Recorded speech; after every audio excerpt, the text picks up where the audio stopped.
ভ্রমণ পর্বগুলোতে আমরা প্রথমে ঝাড়খণ্ডের ধানবাদ, গিরিডি, মধুপুর, দেওঘর এবং জেসিডি ঘুরে আজকের পর্বে আমরা চলেছি একসময় বাঙালির কাছে অত্যন্ত জনপ্রিয় ও নিরিবিলি হাওয়া বদলের জায়গা ছোটনাগপুর মালভূমির কোলে অবস্থিত ছোট টিলা ভিলা জঙ্গল মনোরম আবহাওয়ার জন্য যা মিনি সিমলা নামে পরিচিত সেই বিহারের শিমুলতলায়।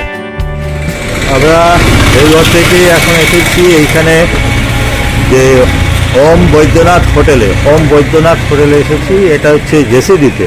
আমরা সকাল 6টায় স্টার্ট করে 6টা 20-25-এর মধ্যে এখানে চলে এসেছি। এই ওম বৈদ্যনাথ হোটেল জেসিডি স্টেশন বাজার সংলগ্ন রাস্তার উপর অবস্থিত। ভোরবেলায় রাস্তাঘাট ফাঁকা, এখনো সেরকম দোকানপাট খোলেনি।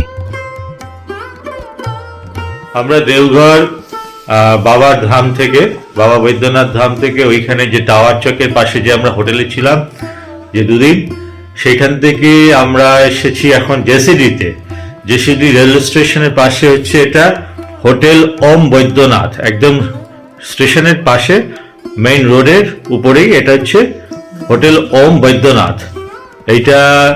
এই যে রুমটা আমি দেখিয়ে দিচ্ছি এখন, তা এই রুমটার চার্জ পড়েছে হচ্ছে 1000 টাকা। ট্রিপল বেডের রুম, 1000 টাকা চার্জ পড়েছে। টোটো ভাড়া এখানে 100 টাকা, মোটামুটি কোনো ইয়ে নেই, ওদের রিজনেবল রেটই আছে। 100 টাকায় আমরা রিজার্ভ করে চলে এলাম।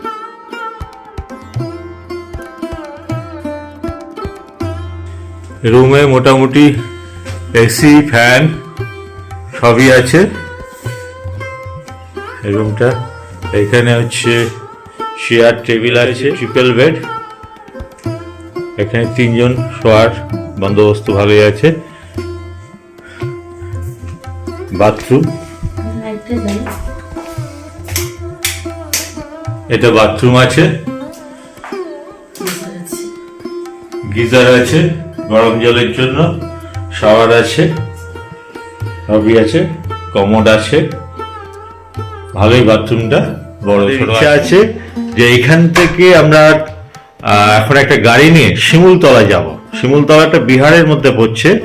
তা শিমুলতলাটা ঘুরে আবার আজকের দিনটা আমরা এখানে থাকবো। এখন আমরা এই হোটেলে এসেছি, এখানে একটু ফ্রেশ হয়ে আমরা চলে যাব শিমুলতলা। আজকের আমাদের ভ্রমণ হবে শিমুলতলা, এটা হচ্ছে বিহার রাজ্যের মধ্যে পড়ছে। অটো ভাড়া নিয়ে শিমুলতলা যাওয়ার জন্য আমরা হোটেল থেকে বেরিয়ে চলেছি এখন স্টেশনের দিকে। দেওঘর থেকে জেসিডিতে এসেছি।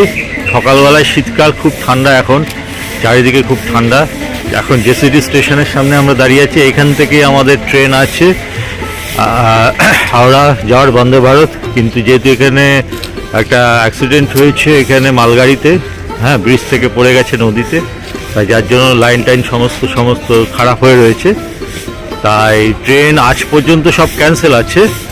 তা আমরা এখন ডিসিশন নিতে পারছি না, কাল পর্যন্ত দেখবো। যেহেতু আমাদের কালকের ট্রেন, যে ট্রেন যদি চলে তাহলে আমরা এখান থেকে ট্রেনে করে যাব, অথবা দুমকা হয়েও যাওয়া যেতে পারে। কিন্তু আমরা দুমকা হয়ে না গিয়ে আমরা এখান থেকে বাসে করে আমরা আসানসোল গিয়ে সেখান থেকে আমরা পৌঁছাবো।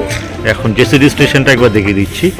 এই জেসিডি স্টেশন আর দেওঘর স্টেশনের দূরত্বটা হচ্ছে খুবই কম। আমাদের অটোয় আসতে 20 মিনিট সময় লাগলো মাত্র।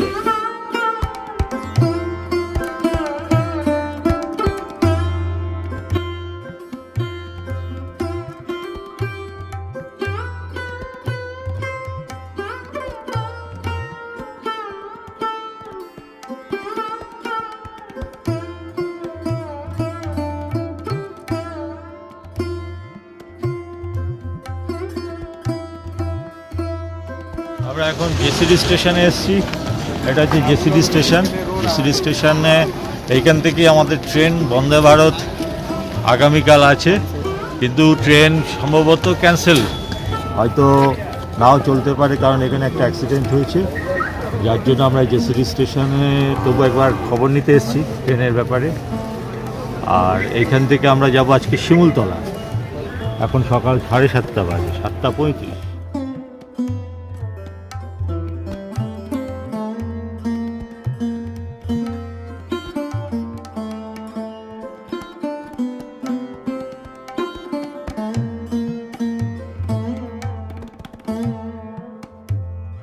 জেসিডি স্টেশন সংলগ্ন দোকান থেকে গরম গরম কচুরি তরকারি আর জিলিপি খেয়ে আমরা সকাল সকাল রওনা হলাম শিমুলতলার উদ্দেশ্যে।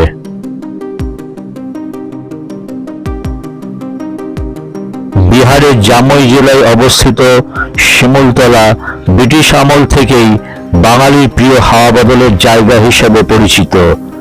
এর নির্জন পাহাড়, উপত্যকা, স্বাস্থ্যকর আবহাওয়া রবীন্দ্রনাথ ঠাকুর সহ বহু গণ্যমান্য ব্যক্তিকে আকৃষ্ট করত।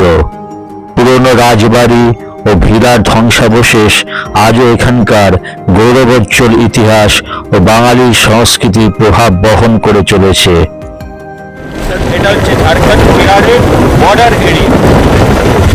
আমরা এখন ঝাড়খণ্ড থেকে আমরা বেরিয়ে যাচ্ছি, ঝাড়খণ্ড রাজ্য থেকে বেরিয়ে এখন বিহার রাজ্যে আমরা এন্ট্রি করলাম। তা এইখানে এখন বিহার রাজ্যে শিমুলতলার দিকে আমরা এগোচ্ছি।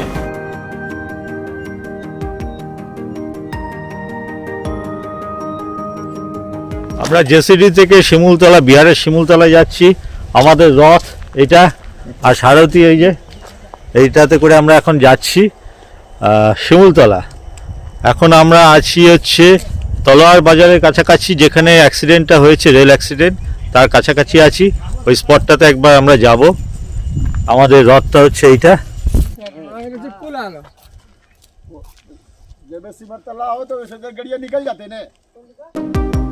বাঁদিকে এইটি হলো বিহারের জামুই জেলার তলোয়ার বাজার স্টেশন। এই তলোয়ার বাজার আর শিমুলতলার মাঝখানেই ট্রেন অ্যাক্সিডেন্টটা হয়।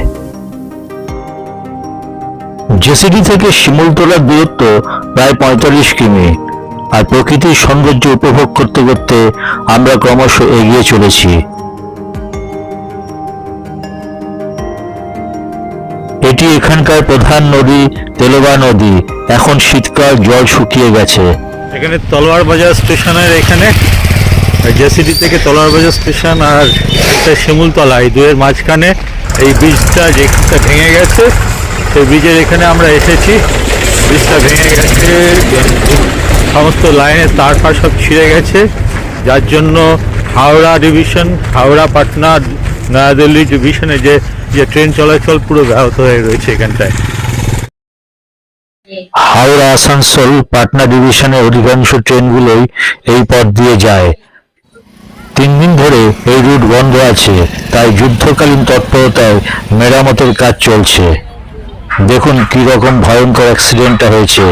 এই সরু ব্রিজের উপর থেকে ব্রিজের দুই দিকে তেলোগা নদীর বালির উপর সিমেন্ট বোঝাই 16টি বগি ছিটকে পড়ে।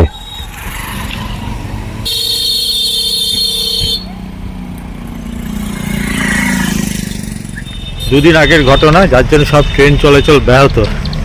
মালগাড়ির অনেকগুলো বগি, 16টা বগি নিচে পড়ে গেছে, সব পড়ে গিয়ে সমস্ত সব সিমেন্ট ভর্তি ছিল সেই বগিগুলোতে। মালগাড়ি সব ভেঙে নিচে পড়ে গেছে সব। এটা বড় একটা অ্যাক্সিডেন্ট। ভাগ্যি সেটা কোনো মেল ট্রেন বা প্যাসেঞ্জার ট্রেন হয়নি। তা আমরা এই স্পটটা আমরা আজকে ঘুরে দেখলাম। আমাদের ট্রেন এইখান থেকেই ছিল, জেসিডি থেকে, কিন্তু ট্রেন আমাদের ক্যান্সেল হয়েছে, যার জন্য আমরা পৌঁছতে পারবো না ঠিক মতন। তা এখান থেকে আমাদের বাসে করে যেতে হবে।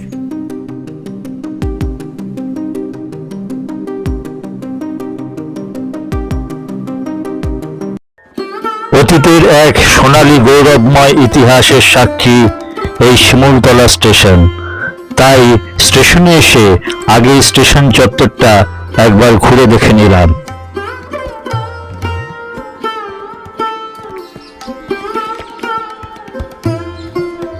আমরা এখন আছি শিমুলতলা স্টেশনে। শিমুলতলা হচ্ছে এইখানে আগেকার দিনে ব্রিটিশ পিরিয়ড থেকেই বাঙালিরা এখানে সমস্ত বসবাস করতো। এখানে তাদের বাংলো বাড়ি সব বানিয়ে থাকতো এখানে। এই শিমুলতলা, এখানে মনোরম পরিবেশ, স্বাস্থ্যকর জায়গা। শিমুলতলা, জেসিডি, দেওঘর, ওদিকে হচ্ছে মধুপুর। এই বাংলা সিনেমায় এই শিমুলতলার অনেক নাম আছে। এই শিমুলতলা স্টেশনের এখানে আমরা আছি। এটা হচ্ছে জেসিডি থেকে 40 কিলোমিটার এই শিমুলতলাটা। খুব সুন্দর জায়গা, প্রাকৃতিক মনোরম পরিবেশ। হাওড়া শিয়ালদা থেকে পাটনা ও দিল্লিগামী বেশ কয়েকটি ট্রেন শিমুলতলা দিয়ে যায়।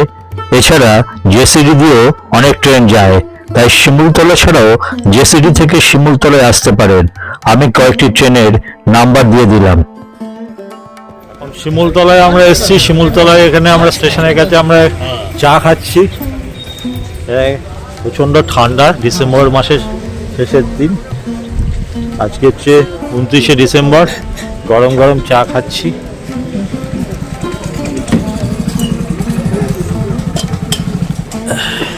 ঠিক আছে, চা মোটামুটি ঠিকই আছে। পেছনে হচ্ছে শিমুলতলা স্টেশন। সারা শিমুলতলাতে একটি মাত্র বাজার আছে, সেটি হলো এই শিমুলতলা স্টেশন সংলগ্ন বাজার। খাবার, হোটেল, মিষ্টির দোকান সব এখানে। আমরা এখন শিমুলতলা থেকে একটা অটো করে আমরা শিমুলতলার লোকাল ট্যুরে বেরিয়ে গেছি।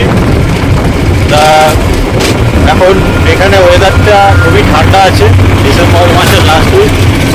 চারিদিকে সবুজ গাছে ঘেরা, পাহাড় গাছ এই সমস্ততে ঘেরা। এক সময় বাঙালিরা প্রচুর এখানে থাকতো। এই একটা বাঙালিদের প্রাচীন পুরনো বাড়ি, কয়েক বিঘা জায়গা নিয়ে তারা এক সময় এখানে থাকতো। এই সেই বাড়ি, চারিদিকে সেগুন, পলাশ, শাল দিয়ে ঘেরা এই জায়গা। শিমুলতলার রাস্তায় চলতে চলতে এইরকম ভিলা আপনার চোখে পড়বে। চোখে পড়বে না শুধু কোনো কোলাহল, লোকজনের হইচই, চারিদিকে শুধু নিস্তব্ধতা।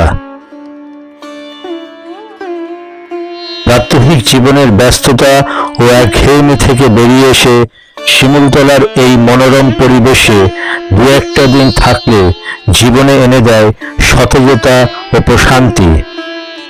অক্টোবর থেকে মার্চ মাস পর্যন্ত শিমুলতলায় আসার আদর্শ সময়। বিহারের শিমুলতলায় রাস্তার দুধারে কখনো আপনার চোখে পড়বে শাল মহুয়ার জঙ্গল, আবার কখনো কখনো এইরকম বিস্তীর্ণ রুক্ষ প্রান্তর।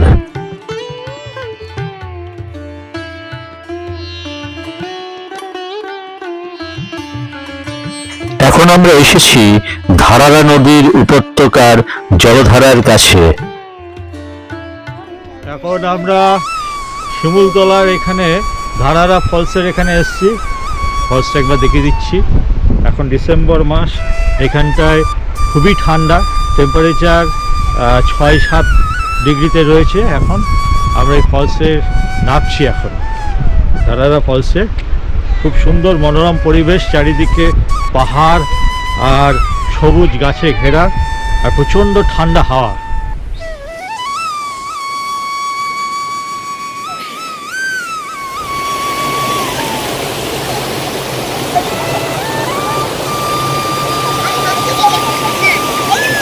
খুব অসাধারণ জায়গা, প্রাকৃতিক দিক থেকে মনোরম পরিবেশ।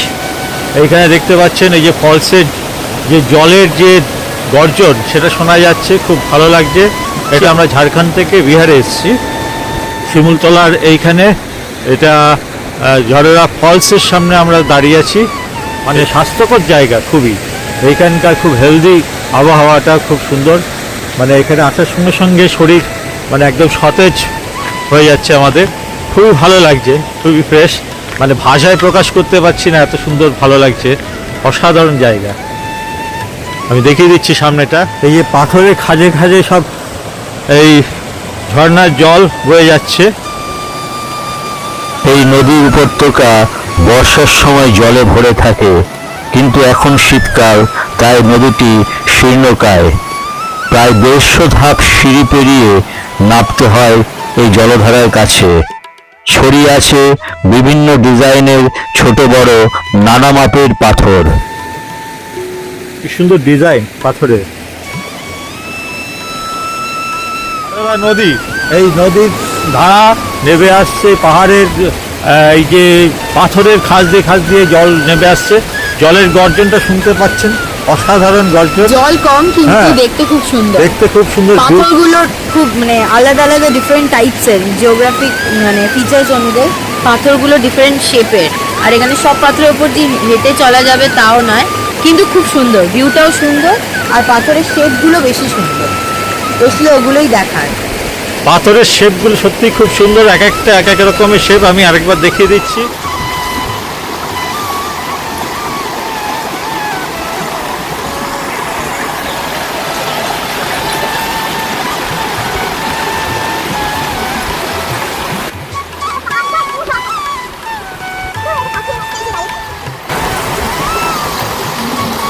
ধারারা নদী উপত্যকায় এমনভাবে বিছানো রয়েছে বিভিন্ন রঙের ও ডিজাইনের ছোট বড় নানান মাপের পাথর। একটা সিনেমাটিক ভিউ তৈরি হয়েছে। সবাই এখানে আসেন ফটো, ভিডিও ও রিল বানিয়ে স্মৃতি হিসেবে সঙ্গে নিয়ে যান। বিহারের এক টুকরো সিমলা হলো এই শিমুলতলা, যার প্রাকৃতিক সৌন্দর্য আর মনোরম আবহাওয়া আপনাকে মুগ্ধ করবেই।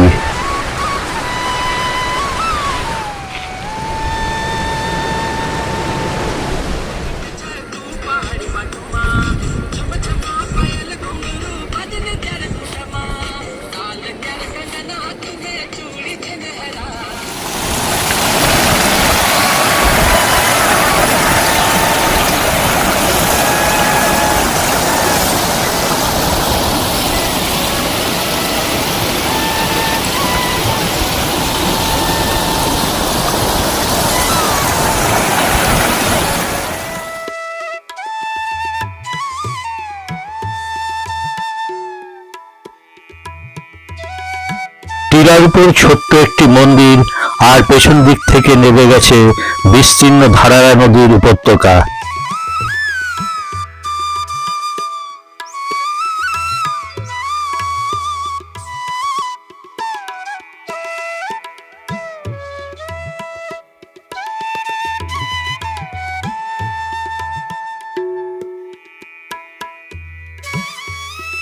এখন আমরা চলেছি বিহারের জামুই জেলায় শিমুলতলায় অবস্থিত রামকৃষ্ণ মঠে।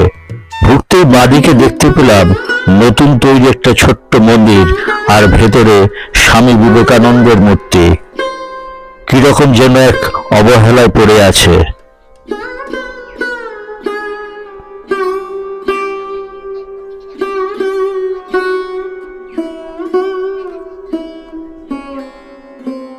একসময় শিমুলতলার এই মঠটি স্বামীজির আদর্শ এবং ঠাকুর শ্রীরামকৃষ্ণ পরমহংসদেবের আধ্যাত্মিক বাণী প্রচারের লক্ষ্যে গড়ে উঠেছিল। কিন্তু আজ এই মঠের দৈন্যদশা দেখে সত্যি খুব খারাপ লাগছে। চারপাশের পরিবেশ দেখে বোঝা যায় কতটা অবহেলায় পড়ে আছে।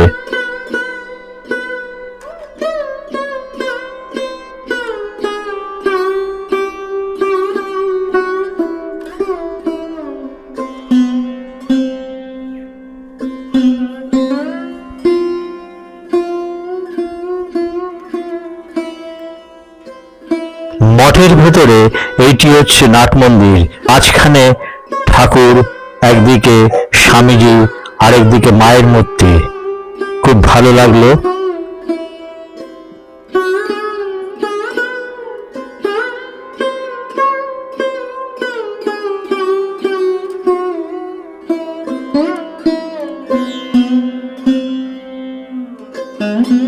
কিন্তু বাইরেটা দেখুন কি অবস্থা। বহুদিনের প্রাচীন এই মন্দিরটির সংস্কার করা খুবই প্রয়োজন। জানি না কি এক অজ্ঞাত কারণে আজ শিমুলতলার যত বাঙালি কুঠি, বাংলো সহ সবকিছুই এক অবহেলায় পরিত্যক্ত হয়ে পড়ে আছে। এই রামকৃষ্ণ মঠও তার হাত থেকে যেন রেহাই পায়নি। স্থানীয় প্রশাসনও এই ব্যাপারে উদাসীন। অথচ এই সব হেরিটেজ ভবনগুলোর সংস্কার করলে এবং রক্ষণাবেক্ষণ করলে শিমুলতলা আজকে একটা ভালো পর্যটন কেন্দ্র হতে পারত।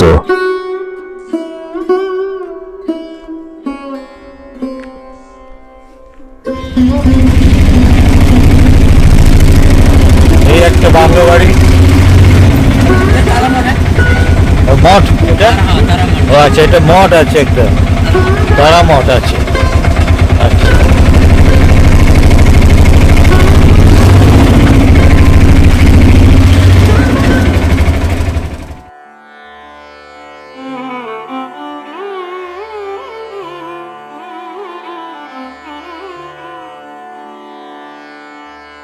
স্থানীয় লোকের কাছে শোনা বিশাল এরিয়া নিয়ে তৈরি লাল রঙের এই বড় ভবনটি প্রখ্যাত জাস্টিস শ্যামল সেনের বাড়ি।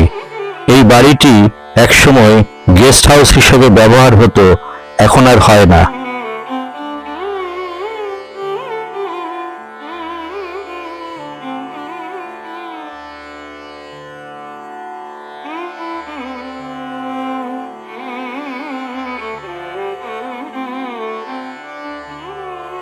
আমরা এখন শিমুলতলার এখানে বিখ্যাত বিএন সরকারের যে বাংলো বাড়ি, সেই বাংলো বাড়িতে এসেছি। সত্যি বাড়িটা মেনটেনেন্স হয় খুব সুন্দর। তা বাড়িটা একবার আমি দেখিয়ে দিচ্ছি। আজকে সারাদিন ধরে শিমুলতলাতে সমস্ত বাঙালি বাবুদের যে কুঠি আছে সেই কুঠিগুলোতে ঘুরছি। তারা সব তখনকার দিনের প্রথিতযশা মানুষ ছিলেন, সমস্ত ডাক্তার, অ্যাডভোকেট, সমস্ত সব বিভিন্ন প্রফেশনের সব মানুষজন ছিলেন, বড় বড় ব্যবসায়ী ছিলেন। তাদের সেই বাংলো বাড়িগুলো তারা করেছিল। কিছু কিছু মেনটেনেন্স হয় আর কিছু কিছু পরিত্যক্ত হয়ে পড়ে রয়েছে। কিছু কিছু কেয়ারটেকাররা আছে, সেগুলো গেস্ট হাউস হিসেবে রেখেছে। মানুষজন সেখানে আসছে, থাকছে, দু একদিন থাকছে, কারণ শিমুলতলা তো খুব স্বাস্থ্যকর জায়গা। তা সত্যি পরিবেশটা এত শান্ত, চারিদিকে পাহাড় আর সবুজ গাছে ঘেরা, হ্যাঁ, আর খুব নিরিবিলি শান্ত পরিবেশ আর ঠান্ডা হাওয়া। মানে একটা এসে মানে একটা বিরাট অক্সিজেন পাওয়া যায় এখানে। কলকাতা থেকে 2-3 দিনের ছুটি নিয়ে, সে ছুটিতে যদি আমরা এখানে আসি, এখানে এসে বিরাট আমাদের অক্সিজেন পাওয়া যাবে। সত্যি অসাধারণ জায়গা, হ্যাঁ, আপনাদের ভালো লাগবে। আমরা এখন এইটা দেখে দিচ্ছি বাংলো বাড়িটা। বিহারের শিমুলতলায় নিউ থিয়েটার্সের প্রতিষ্ঠাতা বিএন সরকারের এই বাড়িটি এক ঐতিহাসিক হাওয়া বদল ও আভিজাত্যের প্রতীক। বাড়িটি শিমুলতলা স্টেশন ও লাট্টু পাহাড়ের কাছে অবস্থিত। শিমুলতলায় এই রকম অসংখ্য কুঠি বাড়ি আছে, যেগুলো বর্তমানে প্রায় ভগ্নপ্রায়। এটি শিমুলতলার একটি কলেজ। দেখতে বোঝা যায় আগে কোনো এক জমিদারের প্রাসাদ বাড়ি ছিল।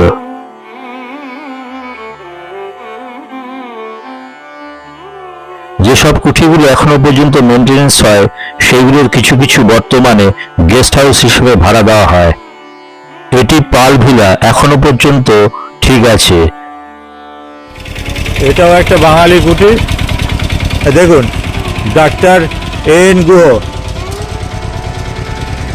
Senior house physician, medical college hospital, মানে ডাক্তার, কলকাতার ডাক্তার ডক্টর গুহ, তার বাংলো বাড়ি। কি করবে, সব বানিয়ে রেখেছিল সেই সময়। এটি বিহারের শিমুলতলায় অবস্থিত একটি বড় ফার্মেসি ডিগ্রি কলেজ।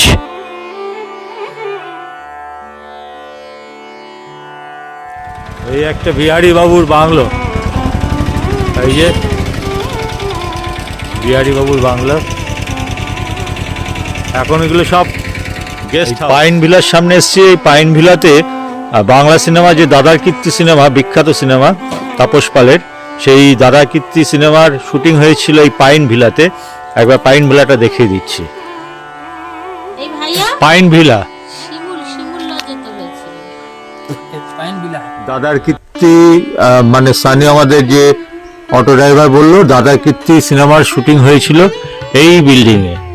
হ্যাঁ, মানে বাংলা সিনেমার যত ভালো ভালো বিখ্যাত বই, সেই বইগুলোর শুটিং কিন্তু সব এই শিমুলতলাতেই হয়েছিল। আর শিমুলতলার এই বাংলো বাড়িতেই দাদার কীর্তি সিনেমার শুটিংটা হয়েছিল।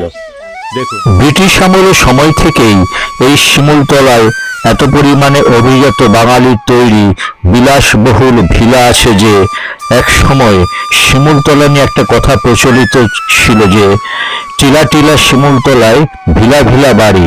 এটা একজন বাঙালি জর্জ, তার বাড়ি ছিল এক সময় এই বাড়িটা। মানে টোটালটাই ছিল বাঙালি পাড়া, মানে শিমুলতলাটা পুরোটাই বাঙালিদের ছিল এক সময়। এখন এই সব দেখতেই পাচ্ছেন কিরকম পরিত্যক্ত হয়ে পড়ে রয়েছে। কিছু কিছু গেস্ট হাউস হিসেবে রয়েছে, মানে বোঝাই যাচ্ছে এক সময় তারা বেশ বনেদিয়ানায় জীবনযাপন করতেন। এখানে এটা বসার জায়গা ছিল তাদের, এটা বসার জায়গা ছিল, মাঝখানে টেবিল,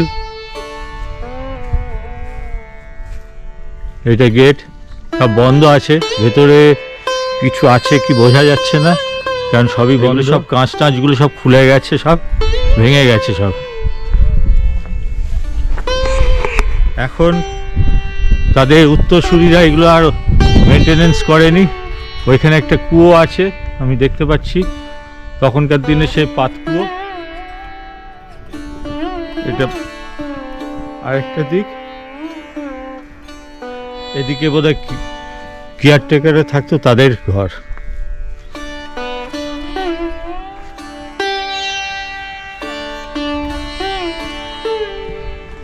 এই যে বাড়িটা,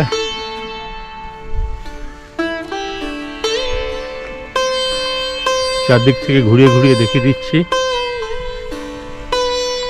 তখনকার দিনে এটা তো বিহার, তখনকার দিনের ইদারা যে কুয়ো, পাত কুয়ো আমরা যেটা বলি, আমাদের পাত কুয়ো তো ছোট, তখনকার দিনে ইদারাগুলো এরকম ছিল, এরকম বড়।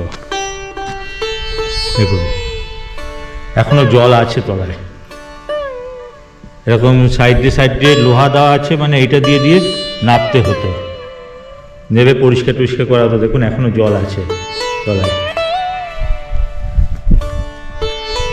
এটা কপিকল সিস্টেম করা ছিল। এই হচ্ছে জজ সাহেবের বাংলো বাড়ি, শিমুলতলা। এখন আমরা চলেছি লাট্টু পাহাড়ের দিকে।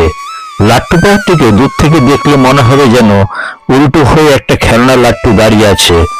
তরুণ মজুমদারের ভালোবাসা ভালোবাসা সিনেমার প্রথম দৃশ্যে দেখা যায় এই লাট্টু পাহাড়ের মনোমুগ্ধকর সূর্যোদয়। আমাদের সামনে এইটাই হলো সেই লাট্টু পাহাড়।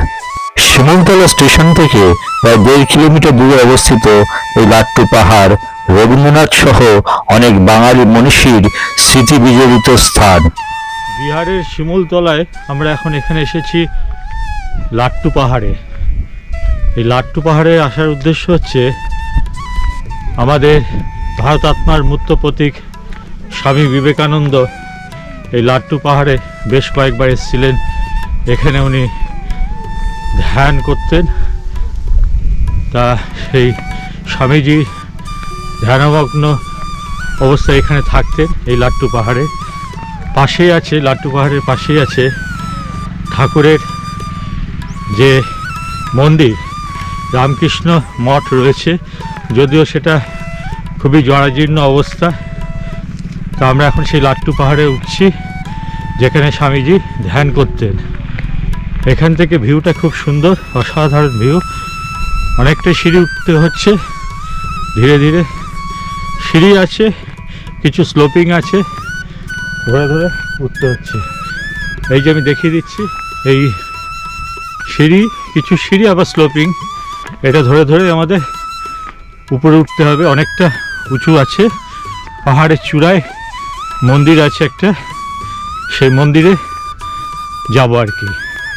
চারিদিকে পাহাড়ে ঘেরা এই জায়গাটা, চতুর্দিকে পাহাড় আছে। আস্তে আস্তে উঠতে হচ্ছে, স্লোপিং ধরে, সিঁড়ি ধরে। যত উপরে উঠছি তত ভিউটা খুব সুন্দর দেখা যাচ্ছে চারিদিকে। খুব হাঁপিয়েও যাচ্ছি, অনেকটা খাড়ায় আছে। এখন ডিসেম্বর মাস, এখানকার ওয়েদারটা খুবই ভালো। যতই উপরে উঠছি স্নিগ্ধ শীতল হাওয়ায় শরীর জুড়িয়ে যাচ্ছে, তাই কষ্টটা সেরকম গায়ে লাগছে না। অবশেষে আমরা মন্দিরের সামনে চলে এলাম। এটি হলো ভগবান শিব আর মা অন্নপূর্ণার মন্দির।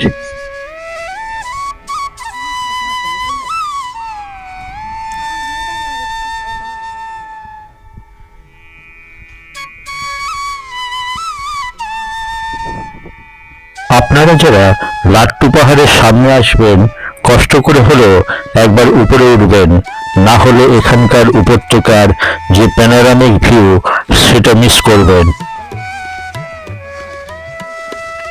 লাট্টু পাহাড়ের উপর থেকে শিমুলতলা উপত্যকার নৈসর্গিক সৌন্দর্য অসাধারণ।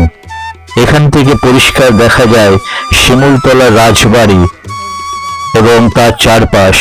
দেখলে মনে হবে যেন রাজবাড়ি আর লাট্টু পাহাড় দুই পুরনো বন্ধুর মতন ফিসফিসিয়ে অতীতের স্মৃতিচারণা করছে। পাহাড়ের উপর থেকে চারিদিকের প্রাকৃতিক সৌন্দর্য ভাষায় বর্ণনা করা যাবে না, এ যেন এক ভূস্বর্গ। এর জন্যই শিমুলতলাকে বিহারের সিমলা বলা হয়।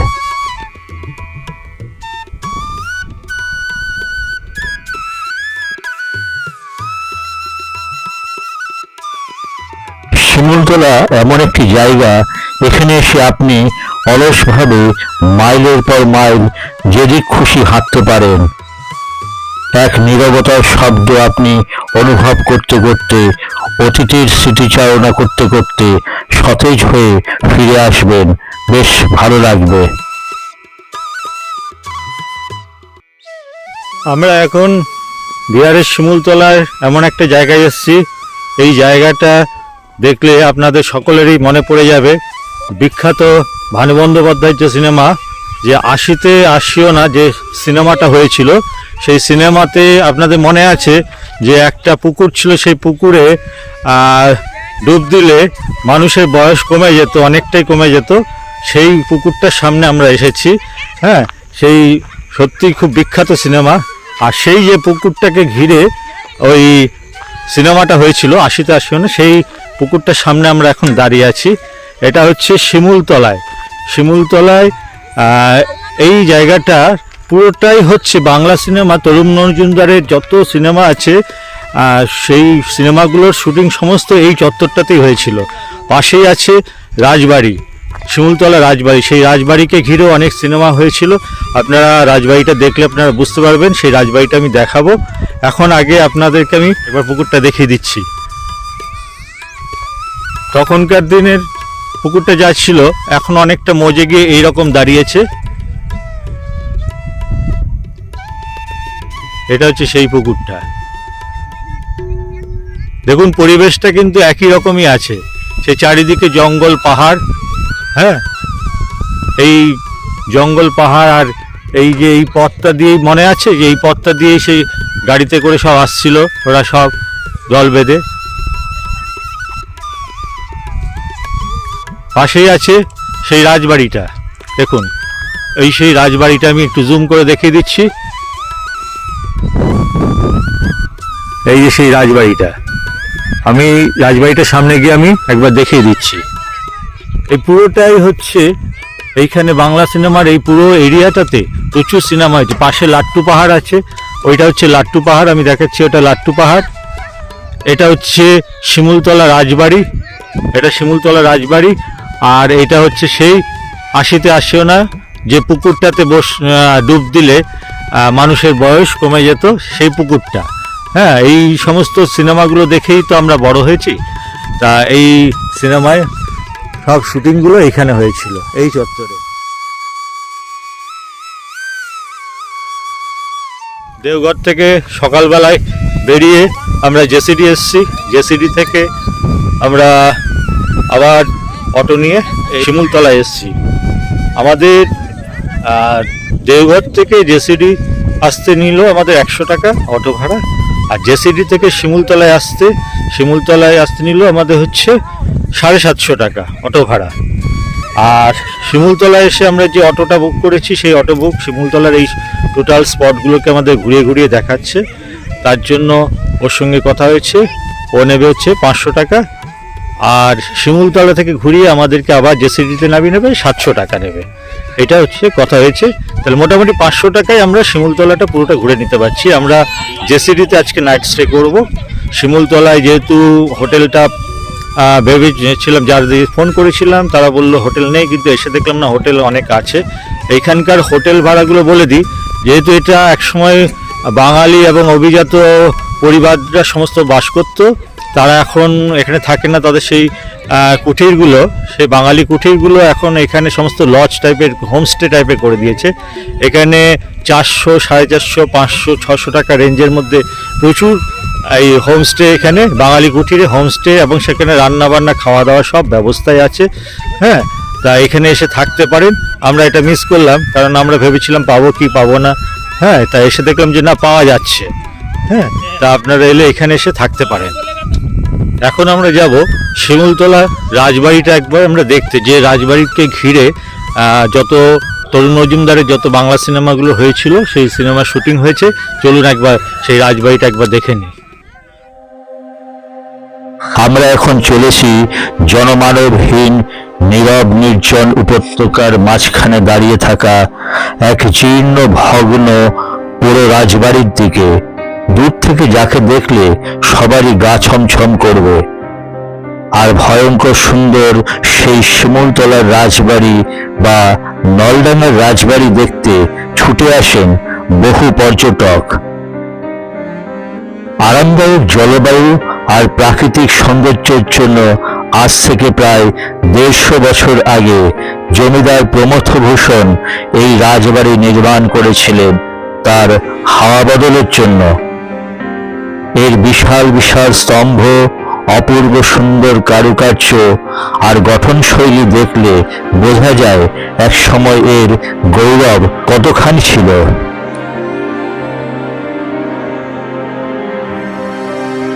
একসময় রানীকুঠি বলে খ্যাত শিমুলতলার এই রাজবাড়ি তার উত্তরসূরিদের রক্ষণাবেক্ষণের অভাবে আজ পরিত্যক্ত হয়ে পড়ে রয়েছে।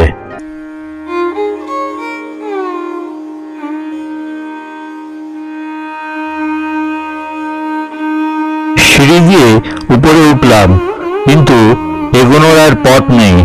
উপরের কক্ষে যাওয়ার এইরকম চাতাল বহু পূর্বেই ভেঙে গেছে।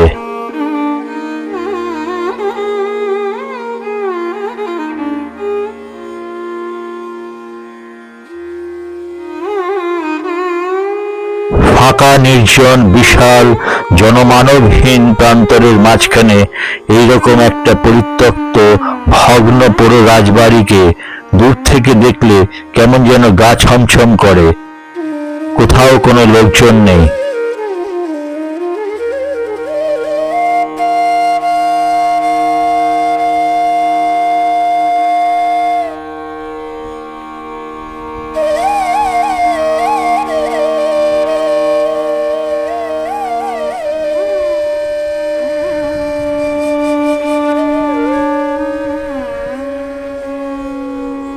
মনের মধ্যে সাহস সঞ্চার করে ধীরে ধীরে এই ভগ্ন পোড়ো বাড়িতে প্রবেশ করলাম।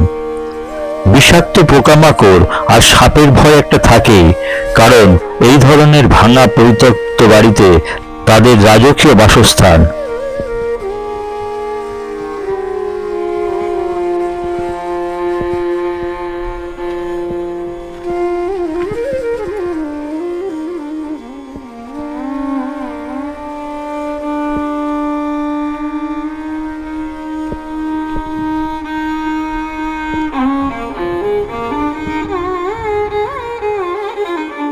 বিশাল প্রাঙ্গণের চারপাশ এক সময় প্রাচীর দিয়ে ঘেরা থাকলেও তা আজ ধূলিসাৎ হয়ে গেছে।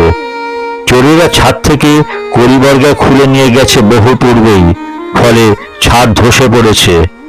প্রতিটা জানালা দরজা খুলে নিয়ে গেছে চোরের দল।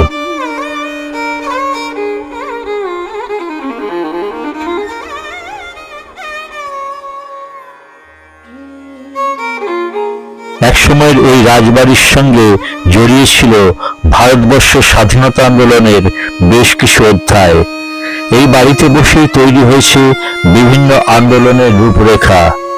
অনেক বিপ্লবীরা গোপনে মিটিং করতেন এখানে। এইরকম ঐতিহাসিক গুরুত্ব বহনকারী বাড়ি আজ ভগ্ন পরিত্যক্ত হয়ে পড়ে আছে।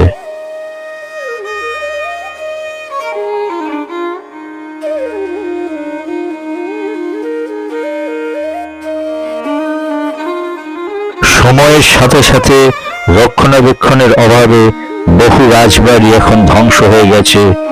কয়েকটি এইরকম ভাবে টিকে আছে তার অতীত ইতিহাসকে জানান দেওয়ার জন্য।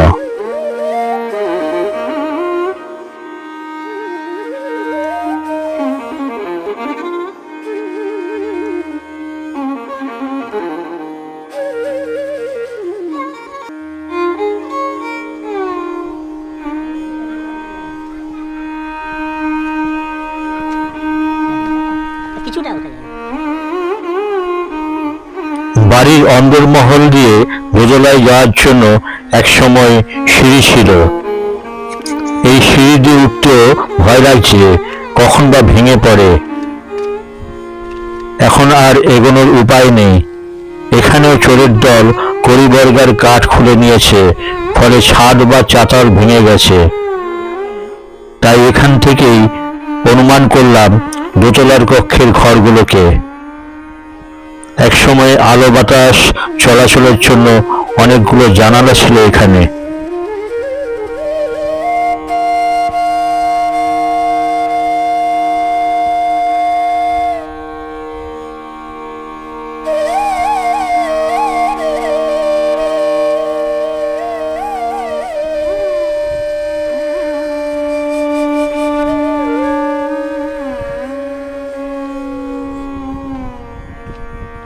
এইরকম জমিদার বাড়িগুলো একসময় মুঘল ও ব্রিটিশ আমলের গ্রামীণ ও শহরতলি শাসন, সংস্কৃতি এবং ঐশ্বর্যের প্রতীক ছিল, যা সাধারণত কয়েকশো বছর পুরনো ও রাজকীয় স্থাপত্য শৈলীতে নির্মিত।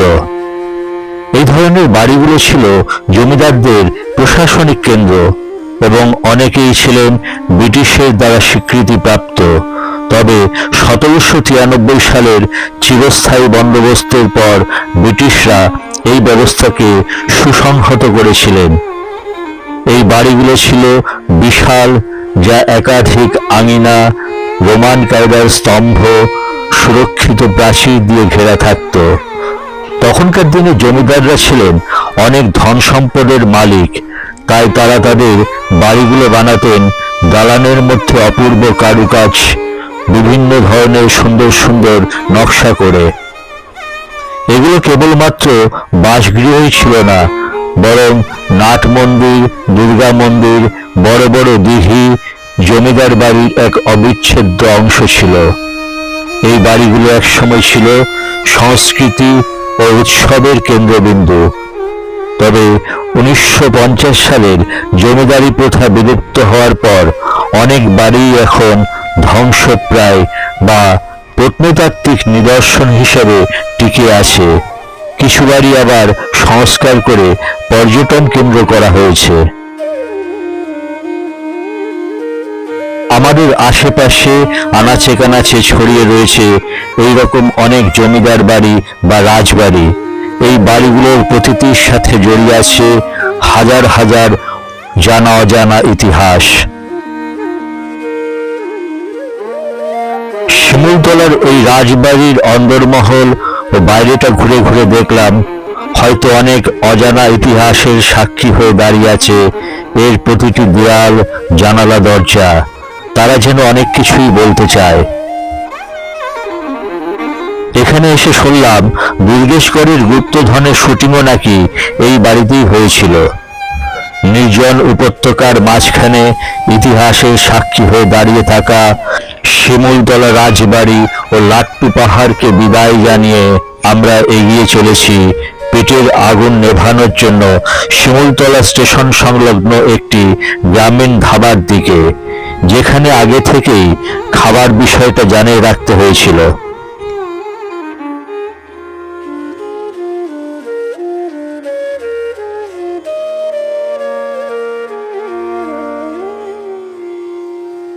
শিমুলতলাটা মোটামুটি ঘোরা কমপ্লিট করে নিয়েছি আমরা।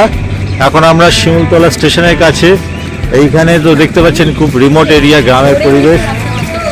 ছোট্ট একটা আমরা ইয়েতে এসেছি, আবার হোটেলে এসেছি এখানকারই। এইখানে আজকে দুপুরের লাঞ্চটা করব, গরম গরম ডাল ভাত এইগুলো সব খাবো। হ্যাঁ, চলুন একবার দেখিয়ে দিই। এটা পাশেই শিমুলতলা স্টেশন। এখন আমরা গরিবের 5 স্টার হোটেলে এসেছি। এখানে খুব সুন্দর খাওয়া দাওয়া হচ্ছে। এখানে এই যে সব ভাত, গরম গরম ভাত, মুরগির মাংস, আলু সেদ্ধ রয়েছে বেশ, আর সবজি টবজি দিয়ে। এখানে ব্যবস্থাপনা খুবই ভালো, আর নিজেকেই কিছু কিছু কাজ সেরে নিতে হবে। কম পড়লে রান্নাটা নিজেকে বসে নিতে হবে। খুব ভালো ব্যবস্থাপনা। হ্যাঁ, তবে রান্না খুব ভালো। গরম গরম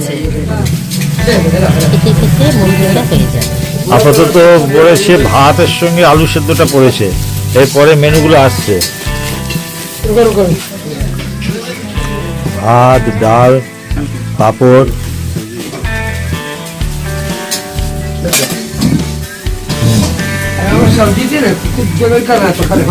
ডালটা বেশ সবজি টবজি দিয়ে করা আছে।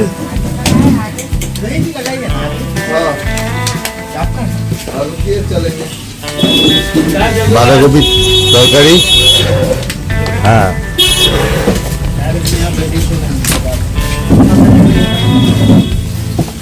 আবার ভালোই টেস্ট আছে এখানে। গরম গরম গরম গরম খাবার পেলে আর কোনো কথা নেই। আবি দেখা এটা চিকেন, পাঁপড়, আলু ফুল, বাঁধাকপির তরকারি, সবজি দিয়ে ডাল, আলু সেদ্ধ সবই পড়েছে, গরম গরম আছে। খুব সুন্দর রান্না বান্না হচ্ছে। আচ্ছা খেয়ে না, খুব সুন্দর, খুব টেস্টি রান্না।